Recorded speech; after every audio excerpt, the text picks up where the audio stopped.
Welcome to Media Pool. I'm Joshua Courtney. Today, I'm going to show you how to create effective YouTube subtitles in an easy and non-frustrating way. In order for your videos to succeed, not only do they need intriguing content, but they also need to accommodate for hard of hearing or deaf viewers.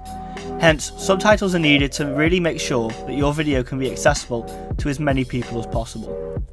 Good subtitles include the right spelling, correct grammar, and making sure that they are timed efficiently as well. First of all, any video you make needs a script. These scripts can take on multiple different drafts and forms. You need to make sure that your script is finalised before you record your voiceover.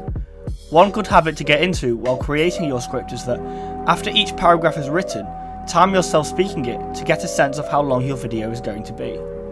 Once that is done, record your voiceover. I tend to record paragraph by paragraph, if it's not too big. This way each paragraph on your editing timeline is separate, so if you need to space things out if your video calls for it, you can. The fluidity of this technique allows you to make necessary edits and gives you freedom of space when you eventually get to the editing stage. Once you have crafted your voiceover, edited your video and uploaded your video to YouTube, the last thing you need to do is make sure that the video contains YouTube subtitles. In order to do this, go into your video manager for Media Pool, and on the video of your choosing, click on the drop down menu and then choose Subtitles/CC.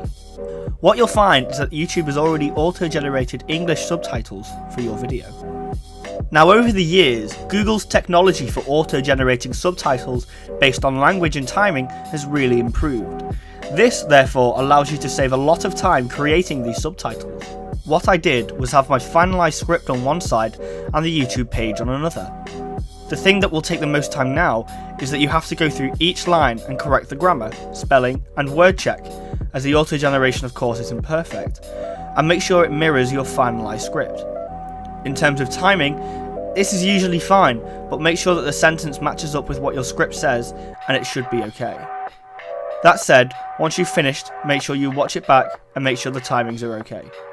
Make sure your changes are also saved. And that is how to do YouTube subtitles properly and efficiently. I hope this helps you on the Viral Video Media course. Thank you very much for watching.